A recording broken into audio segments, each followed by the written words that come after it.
আসসালামু আলাইকুম। প্রিয় দর্শক, অন্য মঞ্চের আলাপচারিতায় আপনাদের সকলকে আমন্ত্রণ জানাচ্ছি। ক্যালকাটা ডায়ালগস থেকে মনোজ দাস বলছি। বাংলাদেশে কি দ্বিতীয় বিপ্লব আসছে? প্রশ্নটি বেশ কিছুদিন ধরে কিন্তু উঠে আসছে। ফ্রান্সে নির্বাসিত ব্লগার পিনাকি ভট্টাচার্য তিনিও কথা বলছেন। পিনাকি বাংলাদেশে গত বছর যে বিপ্লব বা অভ্যুত্থান হয়েছে তার অন্যতম দীক্ষা গুরু। আর দুজন হলেন ইলিয়াস হোসেন ও কনক সরোয়ার। এতকাল তারা পুরোপুরি ইউনূসের পক্ষে ছিলেন। এখন ইউনূস এবং বর্তমান জমানার তীব্র সমালোচক তারা। বাংলাদেশের সাধারণ মানুষও চাইছে ইউনূস সরকারের অবসান। তাদের চাওয়া ফুটে উঠছে বাংলাদেশের সোশ্যাল মিডিয়াতে। সাধারণ মানুষ স্পষ্টত চাইছে আওয়ামী লীগ ও শেখ হাসিনা ফিরে আসুন। যদিও পিনাকিরা আবার আওয়ামী লীগ বা হাসিনাকে ফেরত চান না। তারা কি চাইছেন আসলে? জামাতি জমানা, নাকি আবার কোনো আকাশ কুসুম বা ইউটোপিয়ান থিওরি দিয়ে মানুষকে আবার বিভ্রান্ত করা এবং বিভ্রান্ত করে গত বছর যা হয়েছে তেমন একটি জায়গায় আবার পৌঁছে যাওয়া? এই বিষয়টি নিয়ে এখনকার আলোচনা। ফ্রান্স প্রবাসী পিনাকি 2024 সালে তথাকথিত বিপ্লবের অন্যতম দীক্ষাগুরু হলেও এখন ইউনূস সরকারের কঠোর সমালোচক। তার 30 লক্ষাধিক ফলোয়ার রয়েছে এবং তিনি ইলিয়াস হোসেন ও কনক সরোয়ার এই সব একসাথে মিলে গত বছরের অভ্যুত্থানে গুরুত্বপূর্ণ ভূমিকা পালন করেছিলেন। শেখ হাসিনার জমানার তীব্র সমালোচক তথা জুলাই বিপ্লবের মানে জুলাই ষড়যন্ত্র বলুন আর বিপ্লব বলুন যেটাই বলুন, পরবর্তী পর্যায়ে মুক্তিযুদ্ধের স্মৃতিচিহ্ন মুছে ফেলার কার্যক্রম ধানমন্ডির 32 নম্বর গুঁড়িয়ে দেওয়ার মূল পরিকল্পনাকারী হচ্ছেন এই পিনাকি। এবং তিনি এখন ইউনূসের এতটা তীব্র সমালোচক যে সোশ্যাল মিডিয়াতে পর্যন্ত ইউনূস সরকার তাকে নিষিদ্ধ করেছে। কিন্তু কেন এমন হলো? কারণ বর্তমানে ডক্টর মোহাম্মদ ইউনূসের সরকার একাধিক চ্যালেঞ্জের সম্মুখীন হয়েছে। পিনাকির তো একটা ব্যক্তিগত কারণই আছে। তাকে একবারে ফুলমালা দিয়ে ঢাকঢোল পিটিয়ে দেশে ফিরিয়ে নিয়ে এসে প্রধান উপদেষ্টা না ওকে একটি উপদেষ্টা পদে বসালে তার মান সম্মান অনেকটা থাকতো, রাগ থাকতো না, কিন্তু সেটা হয়নি। আর বর্তমানে ডক্টর মোহাম্মদ ইউনূসের সরকার একাধিক চ্যালেঞ্জের মুখোমুখি এসে দাঁড়িয়েছে। সেনাবাহিনীর সাথে নির্বাচনের তারিখ নিয়ে মতবিরোধ, বিএনপির চাপ, স্বার্থ সিদ্ধির জন্য আমেরিকার চাপ, ইউনূসের শূন্য কূটনৈতিক জ্ঞান থাকার ফলে যে একটা ভয়াবহ অবস্থা করে ফেলেছেন দেশের, সেটা, ভারতের সাথে খারাপ সম্পর্ক এবং বিপ্লবের অগ্রদূত যে ছাত্ররা তাদের নোংরা চেহারা বেরিয়ে পড়েছে। এর সঙ্গে ভয়াবহ আইন শৃঙ্খলা পরিস্থিতি এবং এক কথায় তথাকথিত বিপ্লবের সরকারের জনপ্রিয়তা বলে কিছুই আর অবশিষ্ট না থাকাটা হচ্ছে দ্বিতীয় বিপ্লব বলে চেঁচাবার বলার কারণ। যেটা বলছে ইউনূস এবং তার দল, পিনাকি এবং দলবল, তার কারণ হচ্ছে এইগুলোই। আর এই সব কিছুর ওপর চলছে সেই ভাগের মা গঙ্গা পায় না কাহিনী। কিরকম? সরকারের সঙ্গে থাকা রাজনৈতিক দলগুলো নিজের স্বার্থ সিদ্ধির দুরন্ত অপচেষ্টা শুরু করে দিয়েছে। মানে কে কতটা ভাগ বসাতে পারে। এই প্রেক্ষাপটে যুক্ত হয়েছে আওয়ামী লীগ নিষিদ্ধকরণের প্রভাব।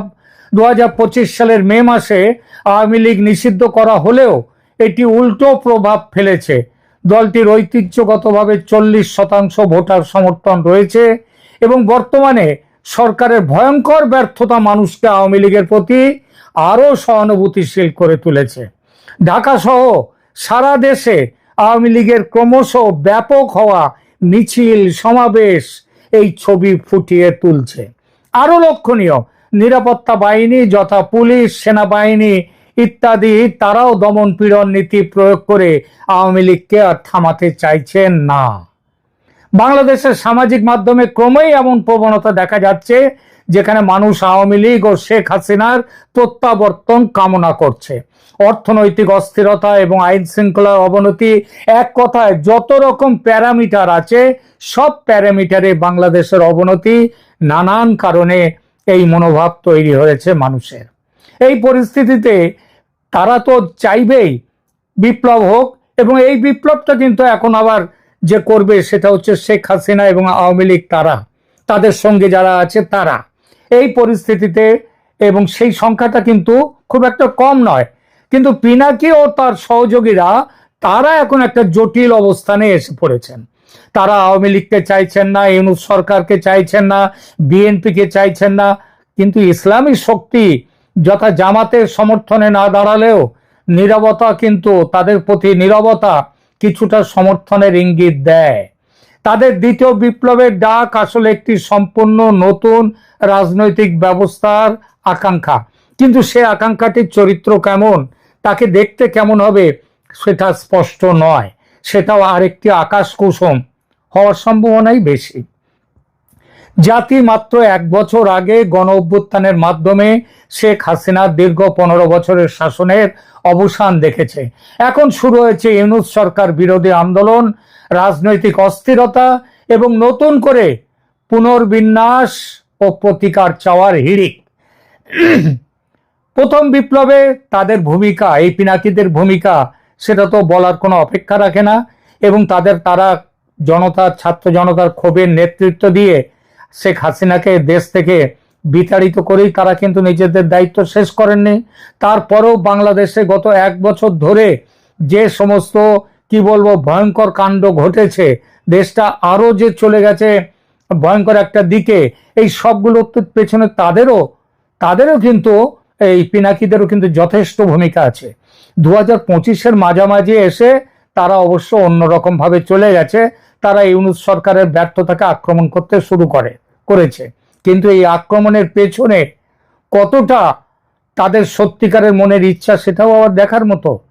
কিছু সময় আওয়ামী লীগ ও বিএনপির বিকল্প হিসেবে তারা রাজনৈতিক শক্তি গড়ার কথা বলছেন বটে, কিন্তু সেই শক্তি গড়ার আড়ালে তারা নিজেদের যে ব্যর্থতা, এই সরকারের ব্যর্থতা চেপে দেওয়ার চেষ্টা করা এবং নিজেদের বিপ্লবী চরিত্রটা ফুটিয়ে তোলার চেষ্টার জন্যই তারা ব্যস্ত কিনা সেটাও ভাবার কথা। তো এই যে রাজনৈতিক আজকে ইউনূস সরকারের সংকটের কারণটা কি? ইউনূস সরকারের সংকটের এখন ভীষণ রকমের সংকটে যে পড়েছে, তার মধ্যে তাদের ওই বলে না যে যত না ক্ষমতা, যত না খেতে পারবে তার থেকে বেশি খাওয়ার হাতড়ে নিলে যা হয়, তারা কিছুই খেতে পারে না, চোখের খিদেও মেটে না, পেটের খিদেও মেটে না, সেই অবস্থা হয়েছে। স্বল্প সময়ের মধ্যে গণতান্ত্রিক সংস্কার, নির্বাচন নিয়ে অনিশ্চয়তা, সেনাবাহিনীর সঙ্গে আস্থাহীনতা আর বিএনপি ও জাতীয় নাগরিক পার্টির চাপে ইউনূস সরকার এখন রাজনৈতিক সংকটে পড়ে গেছে।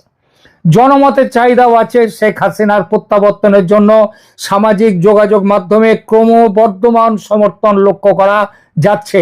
এটা আমার কথা নয়, এটা আন্তর্জাতিক সমস্ত সংবাদপত্রের কথা। সাধারণ মানুষ, বিশেষত গ্রামীণ ও নিম্ন মধ্যবিত্ত মানুষ, বিশেষত মহিলারা, শ্রমজীবী কর্মজীবী মহিলারা ইউনূস সরকারের দ্রুত পরিবর্তন চায়। এই চাওয়া প্রকাশ পাচ্ছে ফেসবুক, ইউটিউবে জনপ্রিয় পোস্ট, কমেন্ট, ভিডিওতে। বাংলাদেশের মেইন স্ট্রিম মিডিয়া ইউনূসের দালালে পরিণত হলেও চাপে হোক আর ভয়ে হোক আর যে কোনো কারণেই হোক, লোভে হোক, তো সেখানে বাঁচিয়ে রেখেছে কিন্তু সোশ্যাল মিডিয়া এই যে সরকার বিরোধী চেতনা। এর সাথে অর্থনৈতিক সংকট ও আইন শৃঙ্খলা ইউনূস সরকারের সময়ে একটা ভয়াবহ অবস্থার মুখে এসে দাঁড়িয়েছে। অর্থনীতিতে ধস নেমেছে, নতুন বিনিয়োগ নেই, কর্মসংস্থান নেই, উৎপাদন নেই, মূল্য বৃদ্ধি যথেষ্ট। আইন শৃঙ্খলার অবনতি এখন তো দেশে শোনা যাচ্ছে না, দেখা যাচ্ছে। সেখানে এখন একটা নতুন ব্যবসা হয়েছে, ইন্ডাস্ট্রি হয়েছে, সেটা হচ্ছে মামলা ইন্ডাস্ট্রি। মামলা করো, যোগাযোগ করো, ওদিকে উকিল খাবে, এদিকে পুলিশ খাবে, আবার ওদিকে রাজনৈতিক নেতারা খাবে, এই সমস্ত মামলা চালু হয়ে গেছে এখন। এই 2025-এর প্রথম 6 মাসে 1930টা হত্যাকাণ্ড হয়েছে বাংলাদেশে, এটা সরকারি হিসেব। এরপরে 4200-রও বেশি ধর্ষণের ঘটনা ঘটেছে, এটাও সরকারি হিসেবে। কতদিনের মধ্যে? মাত্র 6 মাসে। এবং তার মধ্যে আবার হিন্দুরা সব থেকে বেশি আক্রান্ত, তাই বলে মুসলমানরা আক্রান্ত নয় এমন ভাবার কোনো কারণ নেই। এছাড়া কয়েকশো সংখ্যালঘু নির্যাতনের ঘটনা ঘটেছে। বিচার ব্যবস্থা ভেঙে পড়েছে। যারা বিচারক তাদেরকে ভয় দেখিয়ে পদত্যাগপত্র নেওয়া হয়েছে, তাদেরকে মারধর করা হয়েছে, এমনকি যে মানে কোর্টের মধ্যে, আদালতের মধ্যে ঢুকে বিচারকদেরকে বহিষ্কার করে দেওয়া হয়েছে, বলেছে হয় মুচলেখা দিন যে পদত্যাগ করছি, স্বেচ্ছায় পদত্যাগ করছি লিখে দিন, নইলে আমরা ব্যবস্থা করব। ফলে এখন কি হচ্ছে, ব্যাপক রাজনৈতিক মামলা বেড়ে গেছে, কোনো বিচার নেই। মিডিয়া, সাংবাদিক আর শিল্পীদের হয়রানি শুরু হয়েছে, গণতান্ত্রিক অধিকার সংকীর্ণ হয়েছে। তারপরে গণমাধ্যম দমন, সেটা একটা বড় জিনিস। ইউনূস সরকার 8 মাসের একটা হিসাব দিচ্ছি, 640 জন সাংবাদিক হামলা হয়রানির শিকার হয়েছেন। স্বাধীন গণমাধ্যম বাংলাদেশে শেষ। ভয়ের সংস্কৃতি একটা স্থায়ী রূপ নিয়েছে। সাবেক মন্ত্রী, শিল্পী, মানবাধিকার কর্মী, সাধারণ ইউটিউবার সবাই নির্যাতিত। এর ফলে পিনাকিরা বুঝেছেন যে এখন এই সরকারের বিরুদ্ধে কথা বলতে হবে নিজেদের মুখ রক্ষার জন্য, এবং আগামী দিনে যাতে নিজেদের ব্যবসা, তাদের এই ব্যবসা আরো ভালো চলে। ব্যবসা মানে কি? ইউটিউবের ব্যবসা, ফলোয়ার ব্যবসা, প্রচুর টাকা। বিএনপি বা আওয়ামী লীগ এই দুটিকেই তারা সেজন্য খণ্ডিত, অযোগ্য মনে করছে। ইউনূস সরকারও কিন্তু জামাত সম্পর্কে কিছু বলছে না, ইসলামীদের সম্পর্কে বলছে না, কারণ পিনাকির 30 লক্ষ ফলোয়ারের বড় অংশই হচ্ছে ওই ইসলামী জামাত, ইসলামী দলগুলোর। ইউনূস সরকারের অপভ্রংশ থেকে তারা মুক্তি চাইছেন।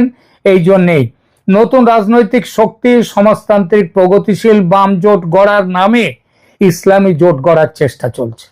পিনাকি সর্বশেষ একটা ডাক দিয়েছেন যে কমিউনিস্ট পার্টি অফ বাংলাদেশের যে অফিস, সেই অফিসকে দখল করে নেওয়া হোক, নিয়ে বিপ্লবী সদর দপ্তর ঘোষণা করা হোক। এই ডাকটা গত মার্চ মাসে দিয়েছেন, তারপরে 6 মাস কেটে গেছে। এই 6 মাসে অবশ্য তাদের বিপ্লবী চরিত্রের অনেক পরিবর্তন ঘটেছে, কিন্তু মূল কথা হচ্ছে তারা চেয়েছে যে কমিউনিস্ট পার্টি অফ বাংলাদেশের অফিস দখল করা হোক। ইলিয়াস, কনক, এই যে এরা এখন জামাত এবং ইসলামী দলগুলো সম্পর্কে সবাই নীরব। জনমতের সত্যিকার চিত্রটা তাহলে কি? কারা সত্যিকার বিপ্লব চাইছে এবং দ্বিতীয় বিপ্লব চাইছে? মনে রাখবেন, দ্বিতীয় বিপ্লব এরা পিনাকি ভট্টাচার্যরা যে দ্বিতীয় বিপ্লবের কথা বলছে, সেটা হচ্ছে নিজেদের পিঠ বাঁচাবার জন্যে এবং নিজেদের আগামী দিনের ব্যবসা বাঁচাবার জন্যে। কিন্তু মানুষ কি চাইছে? দ্বিতীয় বিপ্লব শেখ হাসিনা, আওয়ামী লীগ ফিরে আসুক, এমন প্রবণতা আগেই বলেছি সোশ্যাল মিডিয়াতে ভয়ঙ্কর ভাবে দেখা যায় এখন বাংলাদেশে। ইউনূস সরকারের উপর চরম অসন্তোষ, বিশেষ করে গ্রামীণ ও শহরের শ্রমজীবী মানুষের মধ্যে এবং নারীদের মধ্যে, বিশেষ করে তরুণদের মধ্যে আবার নতুন করে বিপ্লবের পথে আসা, সেটা হচ্ছে এই বর্তমান সরকারকে, ইউনূস সরকারকে হটিয়ে দেওয়ার বিপ্লব।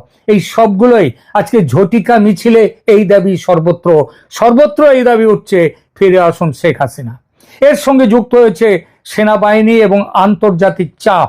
সেনাবাহিনী প্রকাশ্যে সেনাপ্রধান নির্বাচনের দাবি তুলেছেন ডিসেম্বরের আগেই, কিন্তু সেটা এখনো পর্যন্ত ইউনূস নিজে ঘোষণা করেছেন ফেব্রুয়ারিতে নির্বাচন হবে। নির্বাচন কমিশন কিন্তু একটা কথাও এ ব্যাপারে বলেনি কবে হবে না হবে। এছাড়া আন্তর্জাতিক চাপটা কি?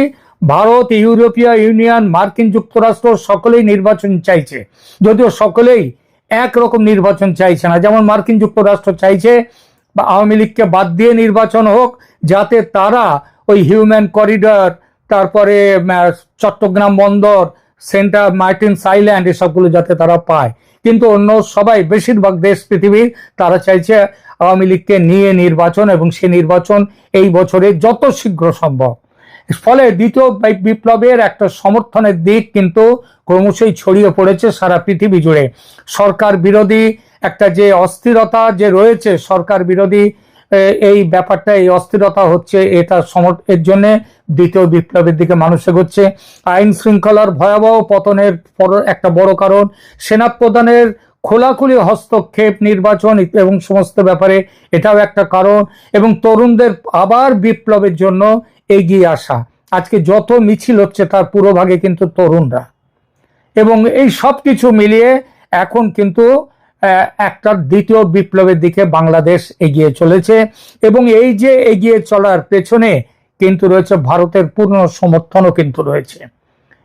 সাধারণ মানুষের এই চাওয়া এটা কিন্তু ঘটবেই। কোন পথে মুক্তি মিলবে, নতুন বিপ্লব, পুরনো সরকার নাকি সংলাপ ও নির্বাচন, সেটা আগামী দিনে দেখা যাবে। কিন্তু যেটা মূল কথা, সেটা হচ্ছে বাংলাদেশ দেশ হিসেবে এখন এক অচিন্তনীয় বিভাজনের মুখে এসে দাঁড়িয়েছে। গণবিপ্লব, রাষ্ট্রীয় হস্তক্ষেপ, মানবাধিকার সংকট, বিচারহীনতা, এই সব কিছু এর কারণ। দ্বিতীয় বিপ্লবের ভবিষ্যৎ কয়েকটা ফ্যাক্টরের উপরে থাকবে, যেমন সেনাবাহিনী কতটা হস্তক্ষেপ করবে। প্রথম বিপ্লব, গত বছরের বিপ্লব, সেনাবাহিনী এসে হাত